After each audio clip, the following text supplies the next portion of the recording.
Welcome back, everyone, to the IT Morning Live presented by Inside Texas. Got Ian, got Justin here on Thursday morning. Before we get into it, talking a little bit about first Will Muschamp's aggression and Death Star defense, and then obviously a little more about the O-line. Make sure you check it out, InsideTexas.com. 75% off your first year with the fall camp sale. Still going, still the best sale out there, probably the best we've ever done. Still got a chance to go and get your 75% off. And, of course, check out Paul's book, Thinking Texas Football, the 2026 Longhorn Prospectus. Show is presented by Academy Sports and Outdoors, so make sure you're checking them out as well. Nifty little overlay we got going on. Ian, Justin, a little early morning action here, talking about some defense. How you guys doing? We're doing. We're tired. We're doing here. Hey, listen. Man, we've been at it with fall camp, man. There's a lot going on the 40 acres. We're talking Muschamp. We're talking Trevor Goosby, Andre Kojo. Man, we're ready for it. We're working early because we're talking to the staffs later. I know Justin's got some stuff going on in the late afternoon as well. So let's just get right into it and talk about what Ian's labeled the Death Star, Will Muschamp's new defenses. I'll try to zoom in for those who can't see it as easily. We broke down the offensive identity before, Ian, but just for the record, I don't actually want to refer to it as the Death Star. You use that term a lot in this article. I used it twice. He's really once. It's just for the phrasing. I don't want to name this defense after a structure that has been recycled and blown up multiple times.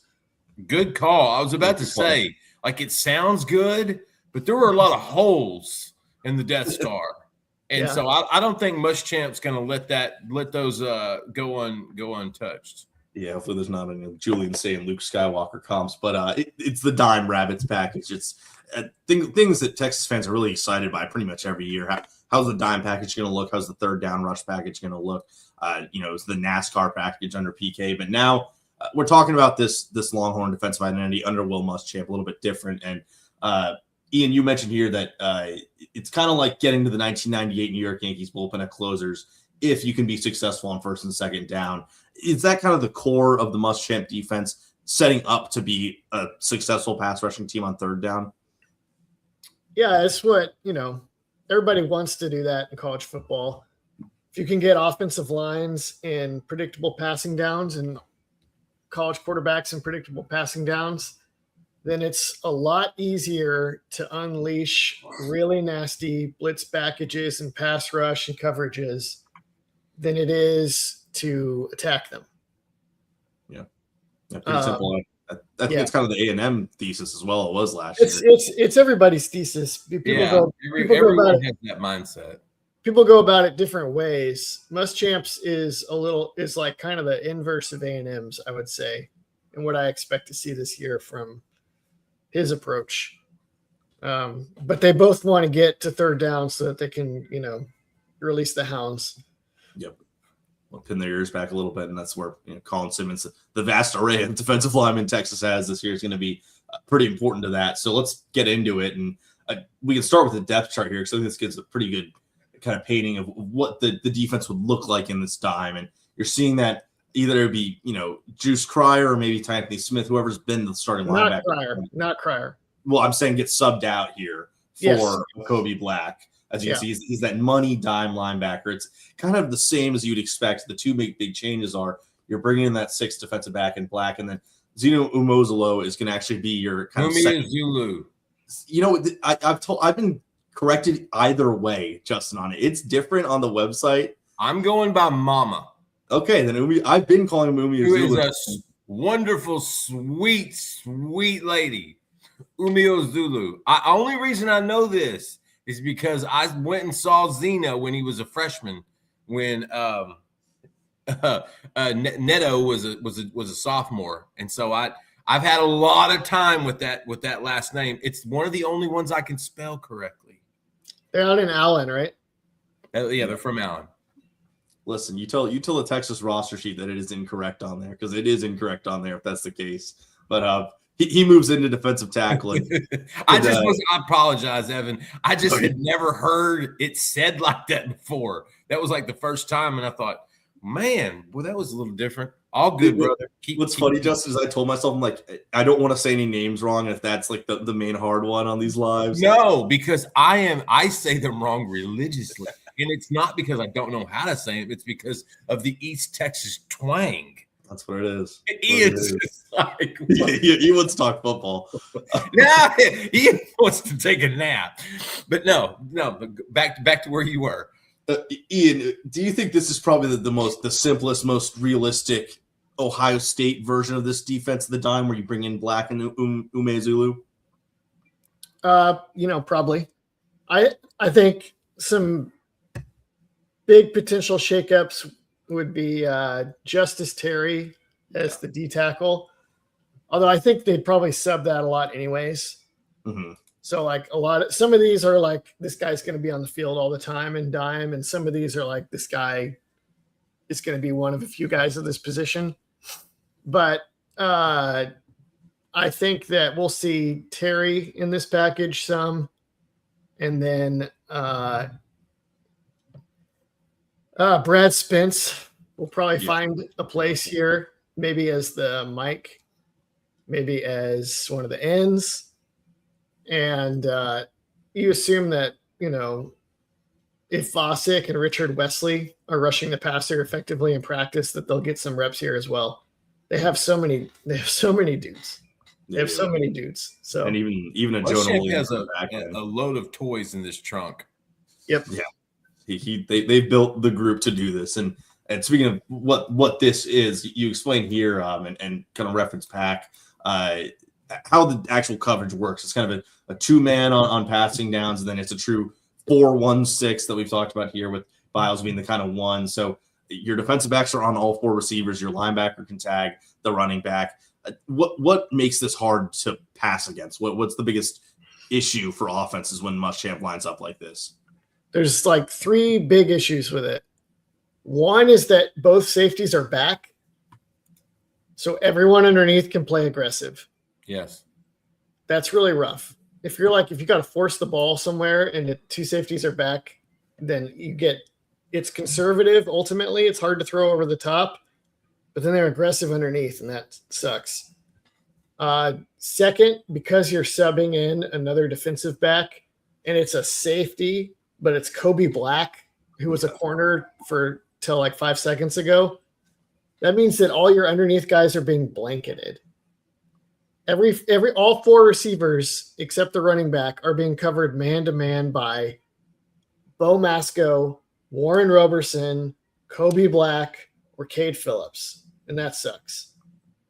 Because so often the strategy on third down is scheme a matchup for our best receiver, get our best receiver matched up on the weakest defender we can find, and get him open quick, so we don't have to block that long. There's no weak matchup. Yeah. There's none. Everything is bad. And then up front, you've got, four guys you can't block. And one of them is Colin Simmons. Yeah. So it's bad all around. It's real bad everywhere. Yeah, which actually for the kids, the hipsters, means good. Good for the Longhorns at the very least. And yeah, Simmons kind of creates his own. You need three to block him sometimes when you're there. So that creates a lot of one-on-ones with, Umezulu and Terry. You can't do that in this. It's like, everybody get ready for running back screen, because that's what's coming. That's what's coming.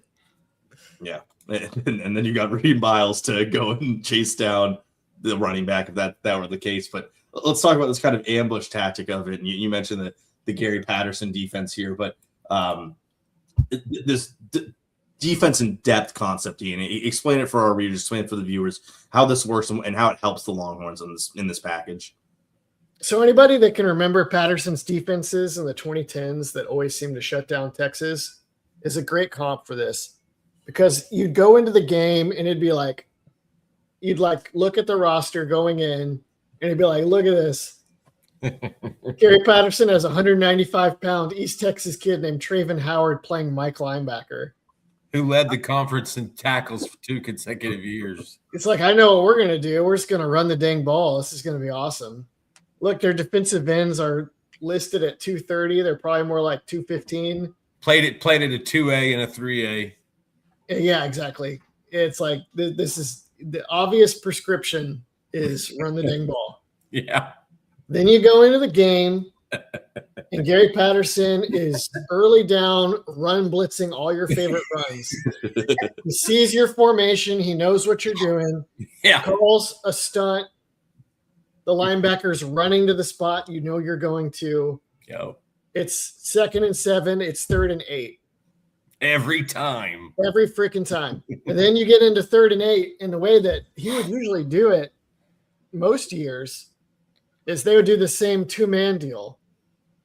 And so you get to 3rd and 8, and you're like, well, crap, now we got to throw. And then you look back, and then the 195-pound converted safety that's playing Mike linebacker starts to look like a real menace instead of an exploitable hole, because he's matching up on your all your routes like a glove. And it's not surprising. What's surprising is how did we get in this situation? That's like how Patterson's defense worked in a nutshell. Texas defense can do the exact same thing this year, but they can also do it with 270-pound defensive ends. Yeah. 6 future NFL defensive tackles, where if Patterson had if he could just get one, he was in business. Yeah. Texas has got 5 or 6. And then, yeah. That's it. That's basically it. That's the article. Listen. I'll never forget Patterson's pregame interview. I don't remember. I think it might have been 2015's game where he said, what are your chances against Texas today? He said, well, we've beat a lot more with a lot less. And it could not have been more prophetic. Once it hit, we thought, oh man, that's Patterson being Gary, da-da-da-da-da. He had all the confidence on the planet Earth. He knew exactly what he was going to do. And it was for a few years there, Texas didn't have an answer. For a long time. No. Well, I'm saying there was a couple years there where when they played in non-conference, they started playing each other in non-conference in the late 2000s. That's when we kind of started seeing the TCU thing more and more. Remember that? I think 07 or 08 was one of the last times TCU had come to Texas when they weren't in the same conference. Yeah, TCU was catching up talent-wise. Patterson was stacking what he was doing. But then once they got to the Big 12, it took Texas a minute before they could even beat TCU. I remember the Thanksgiving game, which was terrible. I remember the game in 2015, the Chris Boyd halftime retweet. There was a couple years there where they just couldn't get over on him. And then I do remember, I think Sam Ehlinger got him over the hump in a home game a year or two later with a much better team. And so, no, it took a few years before Texas got some wins there. Ian, that was my point. He did, and then they beat him the next 2 years. Yeah, absolutely. And Sark barely beat the last bad TCU team with Patterson. That's fair. That's fair. It was mostly Bijan. It was Bijan, 35 carries for 130 yards. And it was Jordan Whittington's hustle play on the fumble that probably. No, that was the Dykes. That was the Dykes team. Okay, gotcha. Yeah. Yeah, you're talking about 21, right, Ian? Yeah, I'm talking 21. You're talking 23. I was talking 23. Yeah, 22. Yeah. They got caught in the was it 22? They got caught in the ringer when TCU was going to the national championship before they got blown out. Yeah, that was 22. They came into Austin and they really took it to Texas. Hey, how about 2014? I'm hanging out with Tyrone Swoops 3 weeks ago. 2014, I said, hey, man, I was in Amon Carter at 3:30 in the morning when you trotted out on the field in the fourth quarter and completely lost your red shirt. And he said, yeah, I still don't know why they called my name or my number. I said, who was that? He said, that was Coach Applewhite. And so, yeah, we got a lot of memories up in Fort Worth in the last 15, 20 years with Texas. Yeah, all bad. Mostly, not all bad. Mostly. Before we get back into the rest of the discussion, I think that's a good upend into our sponsor, Academy Sports and Outdoors. gonna be hard? Turn everyday spending into more fun. Earn unlimited 2% in rewards when you spend outside Academy. My Academy Rewards MasterCard, the official card of fun. Academy!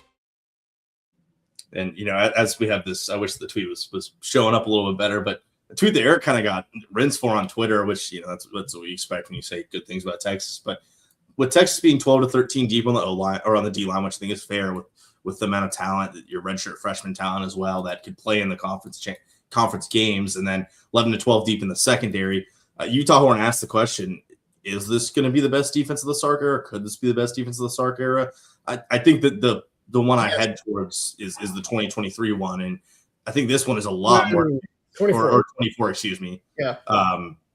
And I just think this one's a lot more advanced with its depth and the amount of true game records that they have. Would you agree with that, Ian?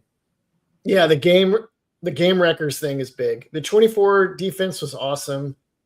They had like a really smart and versatile secondary that just made them really tough to beat. But this squad has just a different level. I mean, they have Colin Simmons. That 24 team did not have the same pass rushing. That's what I was thinking as well. The D tackles are better. That was like Collins and Broughton. Yeah. Who are really good.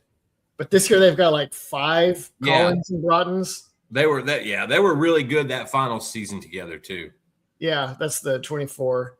And then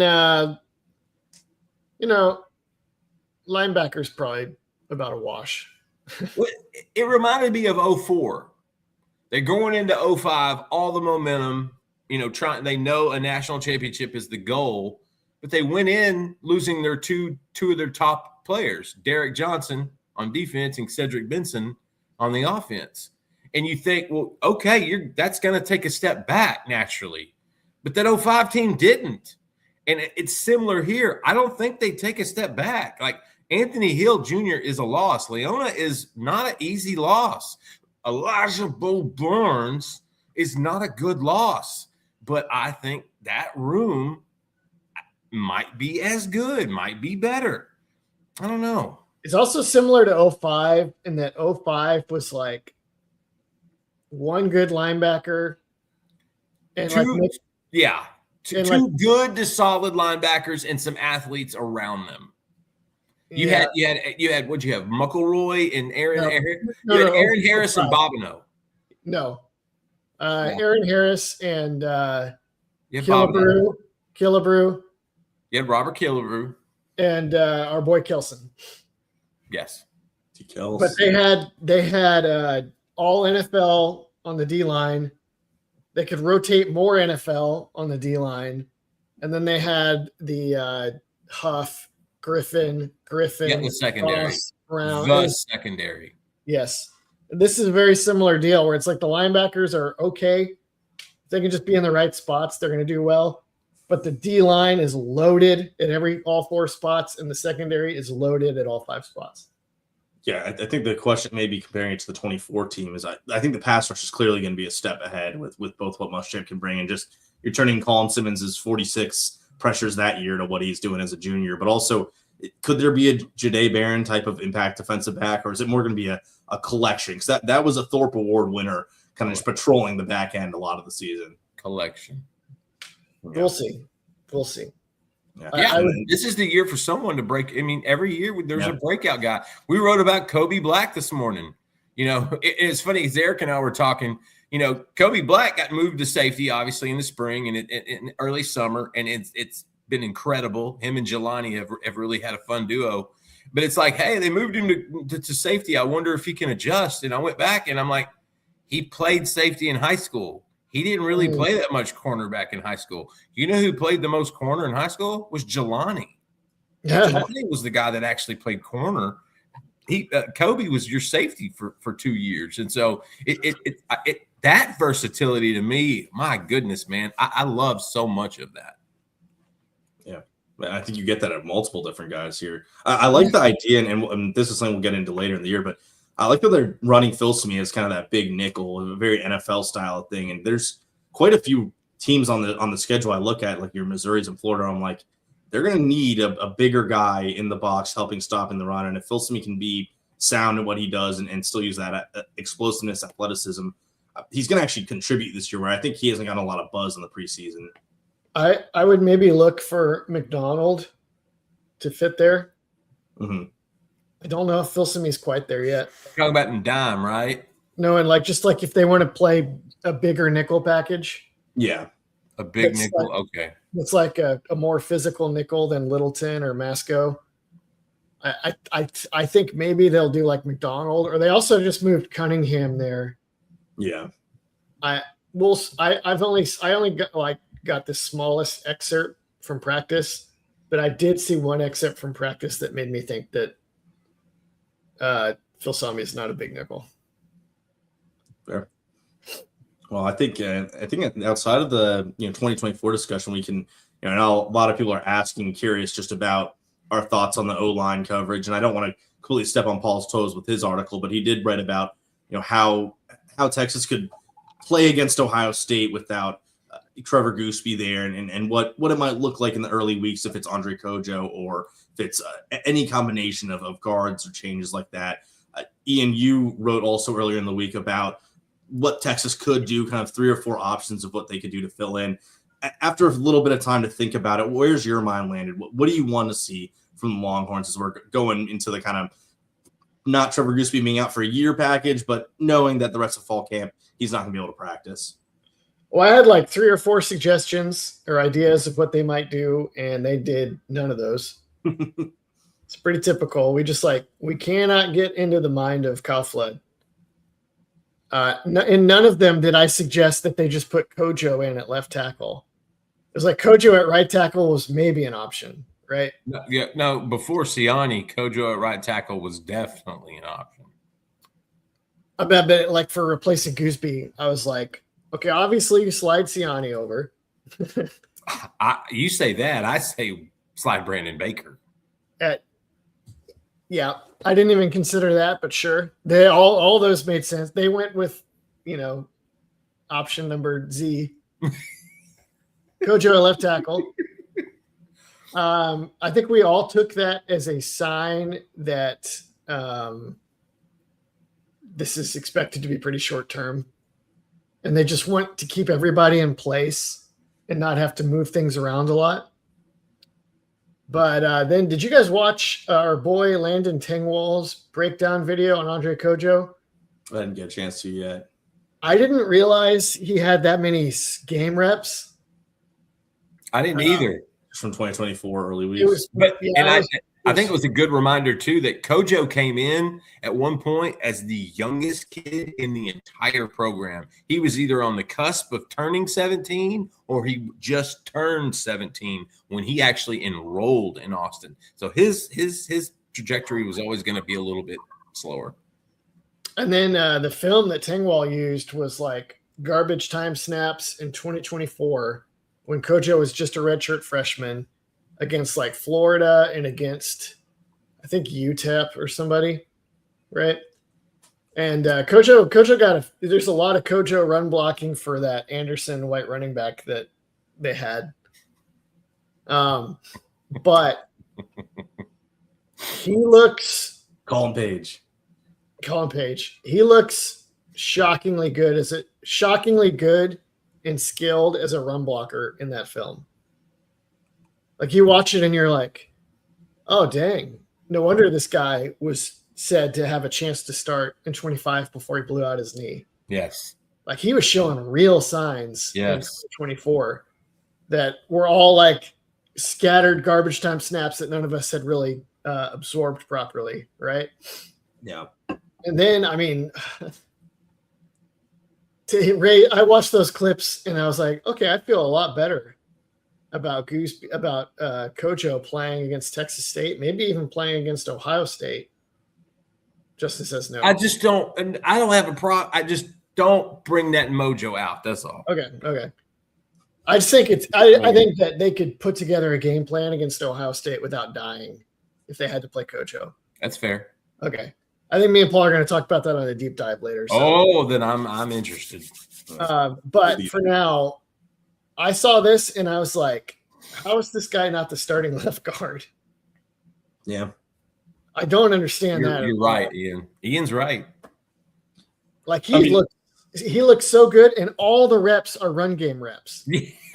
So that would give you the best indicator of what he would look like on the interior. He's like bullying people. Like y'all know Tyreek Sapp, the big, You know how big this kid is? He's like, what, 6'7", 330 or something like that? He was 400. This guy Yeah, was slimmed down.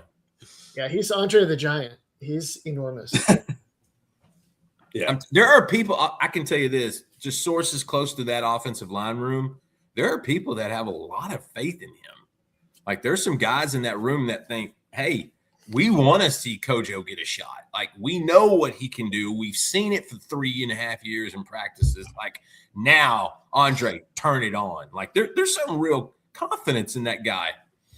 What stood out to me, kind of confusing, which you've kind of alluded to, Ian, is that it feels like this is the ideal Flood candidate entering year 4. And I get that it's off injury, but this is what they've been recruiting for, right? Is to have these big skilled tackles who, worst case in your recruitment, you spend time 3-4 years in the program, go to guard, and then you're able to physically dominate, but also have feet in the pass blocking ability of a left tackle.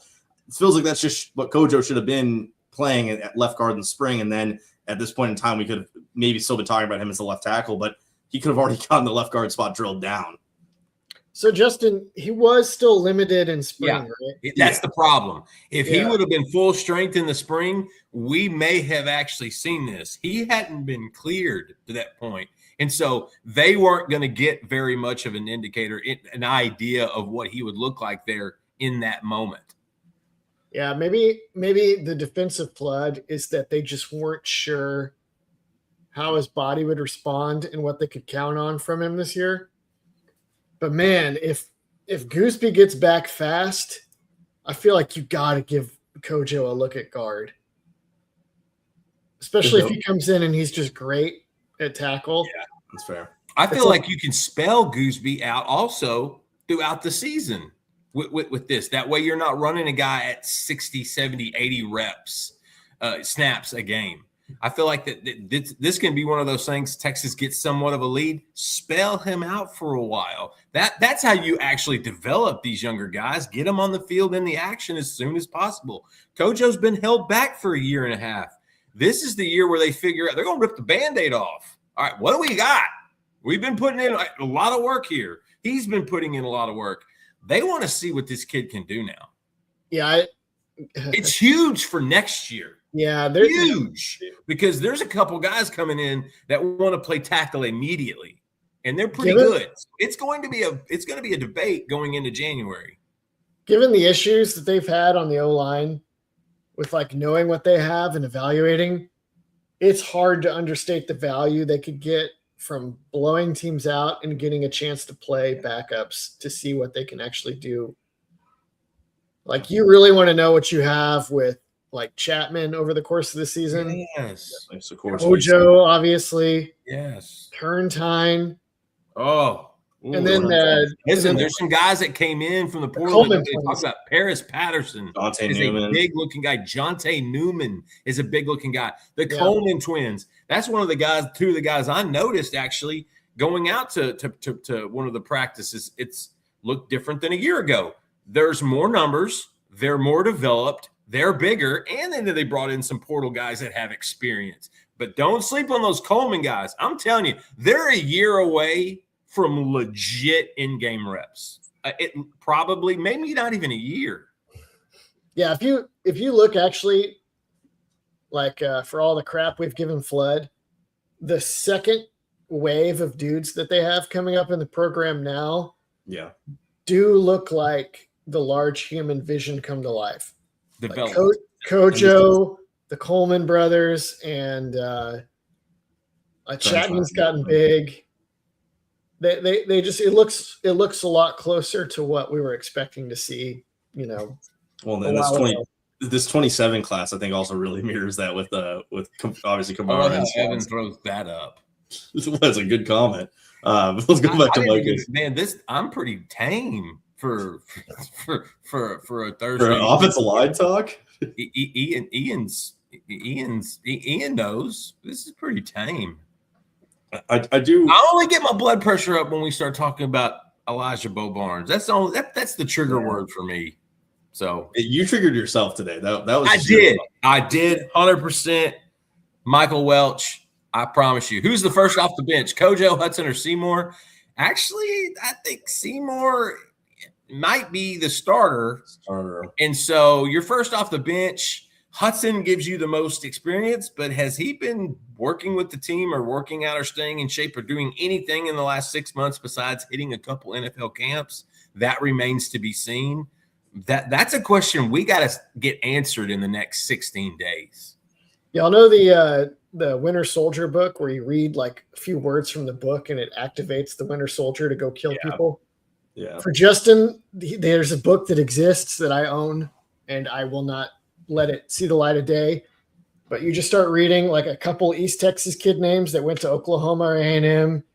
You say Elijah Bo Barnes, and that's the last trigger. Once you say Elijah Bo Barnes, Justin loses control, and he just becomes a killing robot. The super soldier, if you will. He's Kip right. Lewis. Kip Lewis. Trevor Howard. He's right. Ian's always right. Patrick Mahomes. That's when you say Patrick Mahomes, it really kicks into. Well, but the Patrick Mahomes one isn't as much a trigger as much as a badge of honor.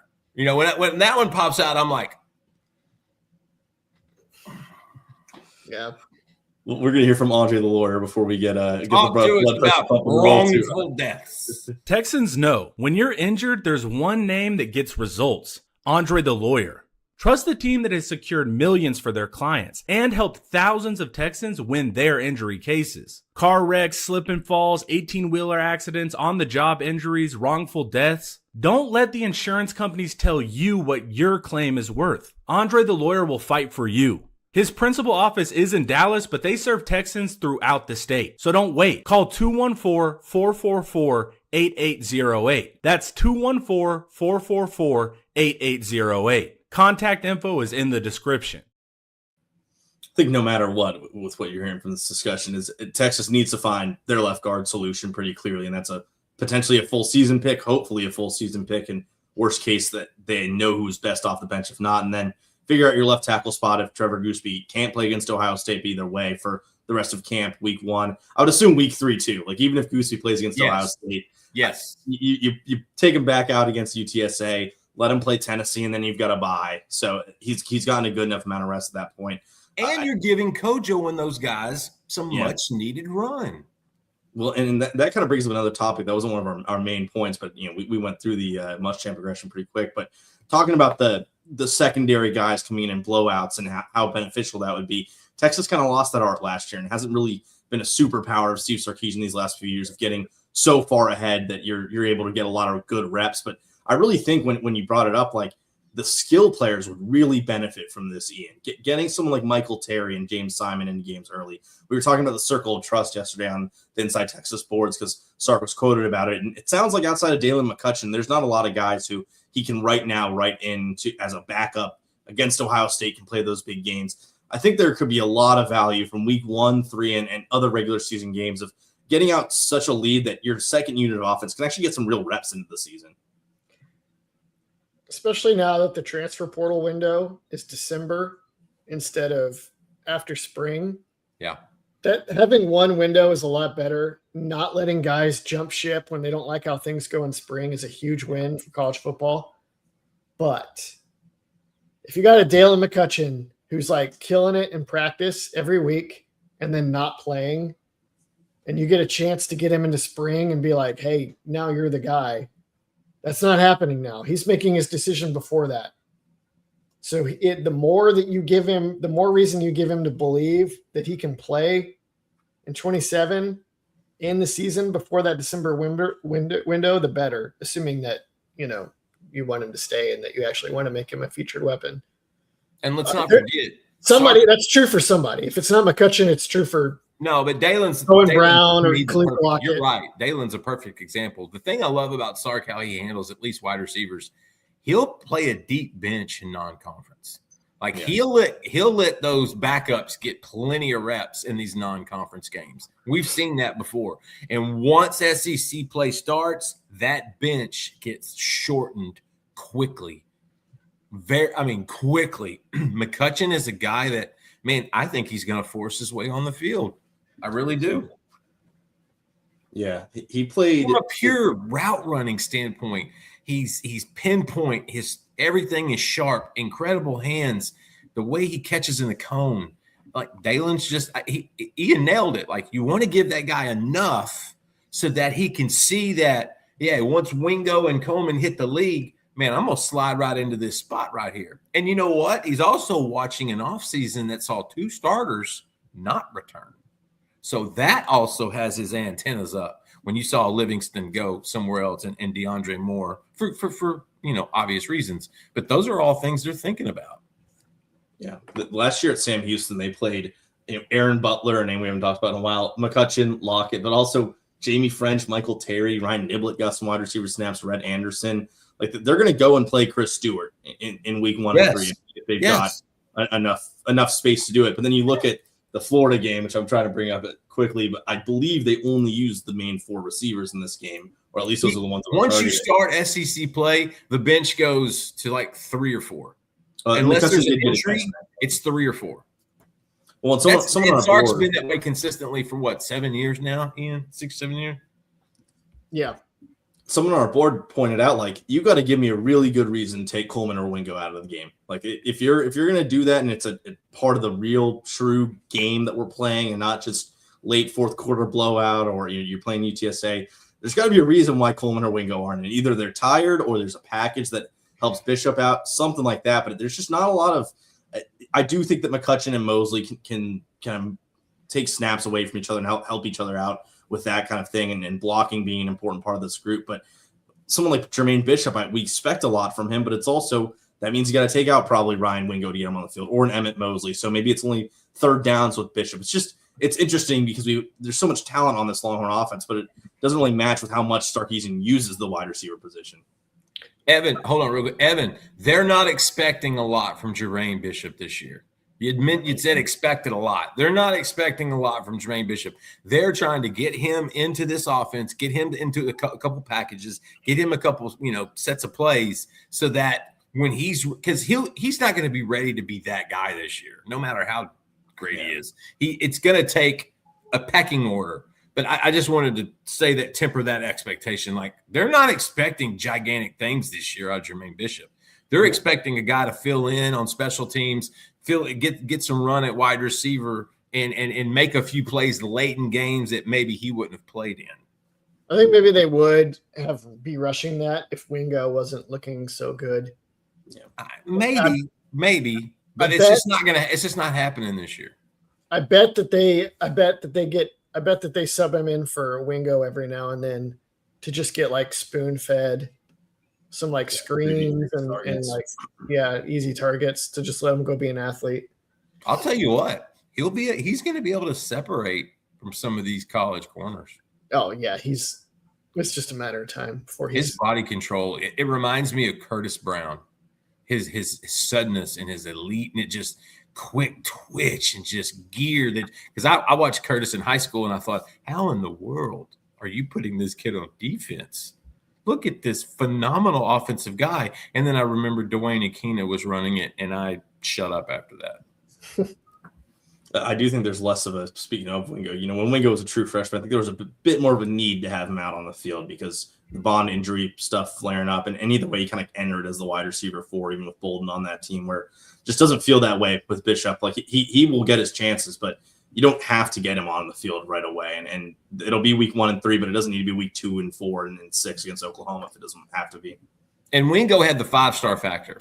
Yeah. If you're a freshman 5-star coming in, you're going to get some run early because you're the freshman 5-star. Fair point. I'm trying to think of what else we've got to talk about. We've moved through the Muschamp a little too much. There's some questions here. I guess we can talk about Ryan Niblett because I factor in a little bit here because people are saying Niblett needs to be fed, but just punt returns. I mean, what is the right amount of Ryan Niblett in the offense? Kick return, punt return. I think the Raleek Brown is doing kick return though. They're I both. think they're both on that. They're Okay. both on that. They're not taking Niblett off of that. There's two back there. Okay. They're both back there together? Well, it would have to be on kick return. Like, I don't see a scenario where you remove first team All-American punt returner and kick returner. I just don't see that. I don't know. Maybe Jeff Banks is digging a ditch. I don't know. Like, I just don't see that happening. I think we're going to see a little more Niblett gadgetry this year, maybe than people are thinking. We will. They have a lot of weapons, but I think that they're going to, like, the comp I keep making is the 2023 team, where they just had a ton of speed everywhere, and Sark had like 1 million gadget plays because Ewers was in year 2 of the offense, and he was able to handle a lot more volume of play calls. And so Sark would just like flood the game plan with gadget plays for different guys. And I think that that's what's going to be like this year, because Manning is now in year 2 as a starter. He can handle a big volume. And it's going to be like, all right, we got 5 Niblett plays this week. We got 20 Wingo plays. We're going to take shots to Coleman half the rest of the time, whatever. I'm curious to see what Niblett gets, how much run he gets on the offense, just because, we had talked to a couple sources close to the program, in the last few days, and they had basically said Ryan Niblett's the hardest guy on the team to tackle right now. And so I like the gadget stuff, if anything, as a decoy. Yeah. It's going to be a fun season. I mean, just imagine your defense and Niblett comes in, right? It's like, oh God, this guy. And then they motion him like across the formation, and you're all like, okay, we're on him. And then you look down, Arch pumps to him, and then he turns and he throws to that's the play. Ryan Wingo behind a wall of advancing linemen on a tunnel screen, and you're just effed. His freshman year is decoy. I mean, Niblett's going to be a valuable decoy in the offensive game plan. I think back to from the 23 team, Keelan Robinson. He only had 20 touches all season on 14 games, but it felt like every single one he got was some sort of productive play, explosive. Like his underlying stats, it make you see. If you just didn't watch any of the football, you'd go, "Why is this guy not on the field more?" But it was gadgetry. It was finding little touches for him, getting him on the sideline. So that's probably where you're going to see it with Niblett. And Keelan was also more of a natural running back. Yeah, where Niblett. I've watched Niblett since high school. He's never really had a position. His position was get the ball in his hand, score touchdown. Yeah. And Chris brings up a funny point. Yeah, Niblett got, I think, utility or gadget all SEC second team, as well as his punt return to be on the first team, which is pretty funny. But I'm not sure. The gadget idea, I think, is that if the position is what it is. If you can put a position down, that's where Ryan Niblett's going to play this year. And sometimes it felt a little too telegraphed last season. Like if Ryan Niblett was out there on the field, it was kind of just going to be a Ryan Niblett screen, Ryan Niblett to the left. And I think, he made a great point. Like the best way to use him here is make them think the ball's going his way. And suddenly, oh, that's right, Cam Coleman's one-on-one downfield. We had way too many eyes on Niblett in the backfield instead. I think that's a fair point. Any other thoughts? Any other dying things you want to bring up, Ian or Justin? I know I keep saying we ran out of stuff, but I feel like the O-line I want to save for your guys' deep dive later on when we're talking about the Ohio State game. If people didn't watch the Kojo breakdown by Tangwall, it's probably worth highlighting for you guys. The name of the game for him on those clips time and time again was his feet are really good. And he was killing it on different zone blocking schemes, winning early with his feet, reaching defenders, and then he's 340 pounds. So when he beats the defender to the spot, it's over. Like either he's going to create a wall that you can't get around, or he's going to catch you out leveraged, and he was just driving guys down the field. It was garbage time. It was against weaker opponents generally, but it was like exactly what you want it to look like from a large human. Like if you can do the large human thing right, this is what you want it to look like, which is just makes you. I think it's possible. hopefully Goosby is great. He recovers fast. And the upside of all this is that it's going to make us all think like we may have something with Kojo. And I hope he can get involved. Hey, Ryan Nelson, I think he's 20. I think he's 20 years old. Yeah, good question. Got a super chat. I got money. All right. Jay from VA 757. It's going The right. Hova. Y'all remember that quadruple reverse Sark ran versus Florida in 2025 with Bond? That the viral clip. Wingo or Niblin, who gets the ball there? Was that a quadruple reverse, or was that like a 14-level misdirection? It was like a double reverse where it felt like there were 4 people touching the ball. Well, there were not. It was a lot of miss. It was there were like 3 Ian in the back. know what that play's called by now. It's called Who Has the Ball? No one knows. We didn't see that again, did we? No, we didn't. I do wonder. I mean, who is the best ball carrier for that? I think we may have done it like one more time. The best ball carrier for that was probably I think what was his name? The receiver, Isaiah Bond. Yeah, I mean that's who it went to in 2024, but in 2026, I mean Jermaine Bishop would be the one you put that in his hands, because if you give him the ball in space, you're going to see a lot of D1 guys chasing a true freshman football player. It's Wingo's position. I think Bishop would be really good. But Wingo's not running that play. I mean, I don't think it's going to Wingo the way it did Bond in that. And I know he runs well in space. I'm with you. It'd be like a big back coming through there, where Bond, being small and diminutive, was actually easier to get in and out. Yeah. You're asking Wingo to bob and weave. I like to ask Wingo to run straight. It's maybe one of the running backs can get the ball. Chris Bennett asked in the chat, it's Tyler Atkinson days away. Yeah, not the other guys. Tyler Atkinson days away. How much does he play this year? What kind of impact does he have? He's going to play. Tyler I don't know about the impact, but he's going to play. Tyler Atkinson is going to make a ton of plays that make y'all think he's a lot better than he actually is. Kind of like Anthony Hill as a freshman. And kind of like Derek Johnson as a freshman. Where PK was like, you're an amazing football player, but you're not a very good linebacker after his freshman year, to Anthony Hill. I think Tyler Atkinson's going to be like that. Well, he makes a lot of plays. They blitz him. He just looks awesome. And you have to watch him on plays where he's not involved to realize that he's still trying to figure it all out. Yes, absolutely. I'm worried about busted gaps from young linebackers. I think I'm always worried about. You should always be worried about that. Yeah, always. He's going to be really fun, and he's going to play enough to help him get a lot better for 27. So, yeah, looking up for Atkinson. A lot has been made about the linebacker depth this year, but linebackers look good. Yeah, I was about to say it's probably 5 deep, right? Like, I mean, if Atkinson can play. Look how many were out in the scrimmage, and they still played well. So fun.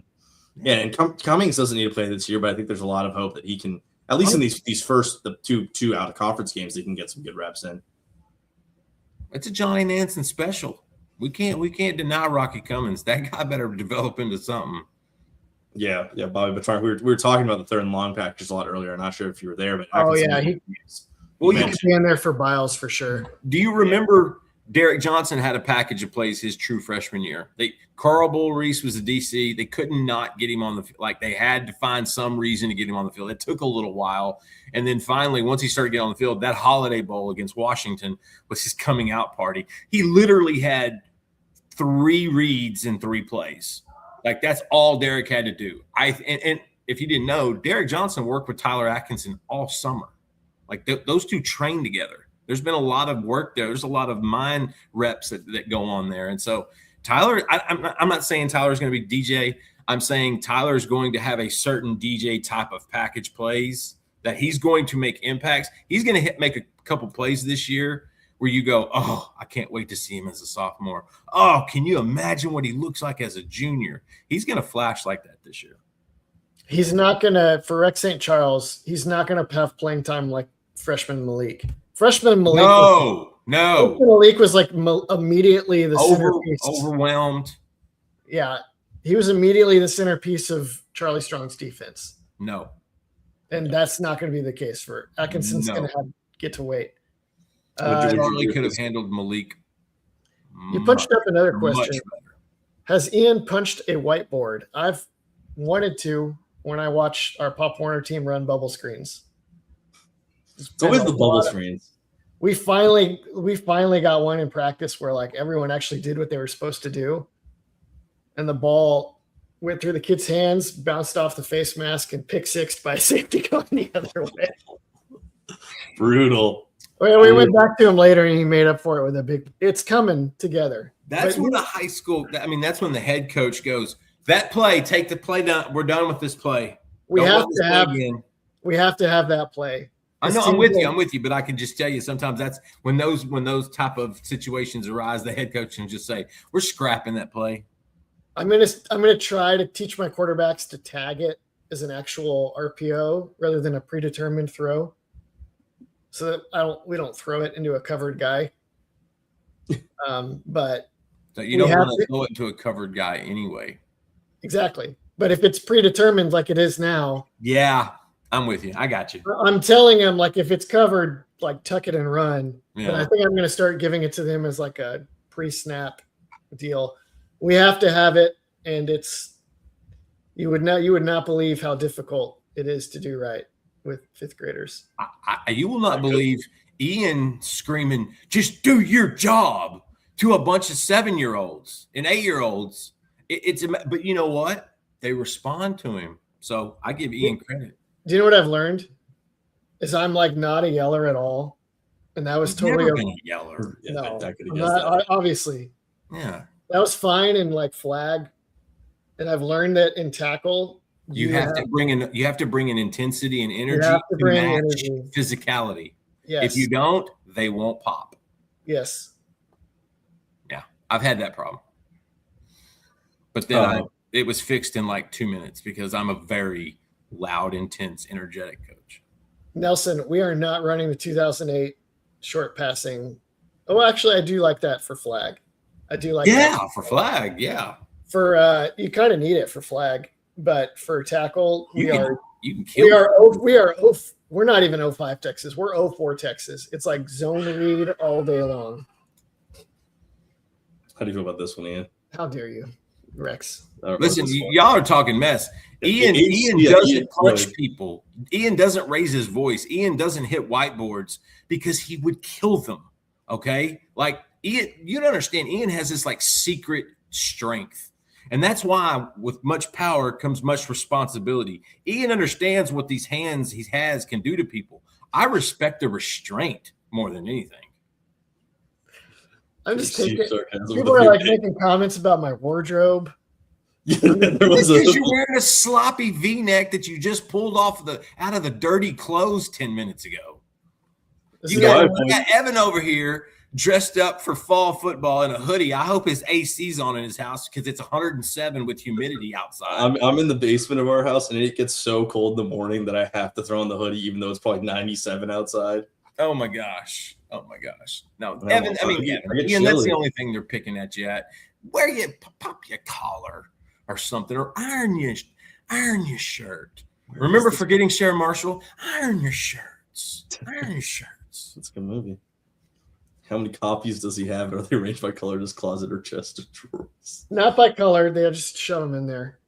I do have printer behind you. Josh Pate stole his wardrobe. I do have a few copies for sure. Yes. Not this one though. We got to get him out of the Bruce Levi. This is a great end of the show. We're just getting good Ian content here. Well, he's you know why? He gives you Bruce Lee vibes because Ian is water. It's like the Bruce Lee that gets thrown into a car in Once Upon a Time in Hollywood. That's probably the version that I just saw that for the first time recently. That's a great movie, guys. Yeah, that's a great movie. Yeah, all three of us highly recommend Once Upon a Time in Hollywood. I think maybe Tarantino. I think it's Tarantino's best. I have a quick one for Ian. Why is the new Spider-Man longer than the Odyssey. Is it? I haven't seen it yet. No, it's not. I've seen both. It's like 20 minutes shorter. Okay, right. In real time, but with a little boy beside you time, there's like 4 endings to Spider-Man. Okay? There's 4. The first one, man, that movie went pretty quick. Oh, that wasn't the ending. The second one, okay, now that kind of time. By the 4th, I'm like, this movie's not even ending. I got people behind me. They're like, what are we doing? We're going to do 3 hours. That's a great movie. I'm not hearing slander. Roger and Ebert take, because I was not expecting Spider-Man to be almost 3 hours. I quite enjoyed that Spider-Man. That was my favorite one since Tobey Maguire was doing them. My son loved it, but we're a Spider-Verse family. Oh, well, Spider-Verse, that's a different Miles category. Morales That's a different better category. than all of them. Spider-Verse is the best animated film I've ever seen. Amen. And we're still waiting for part 3. Like, Yeah, he asked me about once a week to go on YouTube to see if there's any trailers for part 3. And I'm like, man, Sony is going to take another two years to write that out like they did the previous one. I thought at the end of the second one that I was like, I wonder if they already got the third one made, because they obviously, it's like a cliffhanger kind of deal. You know, it is. It's a giant change. We're ready. My son asked about it a lot. We're Spider-Verse guys. It was not pre-written, obviously, because it's taking like forever, like you said. Well, they've also had I've heard they've had some issues with some of the cast. There's been some contract kind of stuff. I'm not real sure, but it definitely shouldn't take as long as it did. It's like Back to the Future. It came out in 1983, and they didn't produce the sequel till 1991. That's a buildup. All right. Any last thoughts, boys, before we head off? I Only think we way nailed it all, this Evan. ended was talking about Miles Morales and Back to the Future. Here comes the V-neck is an inch away from charging a subscription for contact. I'm just gonna start wearing. I think we should end on that. That's a high note. All right, I've guys. only got like this one, really. I've got this one, and I've got like a million white ones that I just wear to like. Shh! Don't say that out loud, man. Just wear to work out or something. I'm just gonna start wearing those every time just to start trolling people. If you'll go V-neck, sleeveless, cut the sleeves, you're a champion. Okay. All right, Let guys. me even out my farmer's tan a little more first, I think. Thank you for joining us on this. You can go to Inside Texas for 75% off your first year right now. It's a great deal we've got going on for those who missed it at the start of the show. Paul's book, Thinking Texas Football, the 2026 Longhorn Football Prospectus. Thank you so much to Academy Sports and Outdoors for sponsoring us. I think this is a good time to end. Thank you all so much for watching. We'll see you next time on the Inside Texas Live, presented by Inside Texas.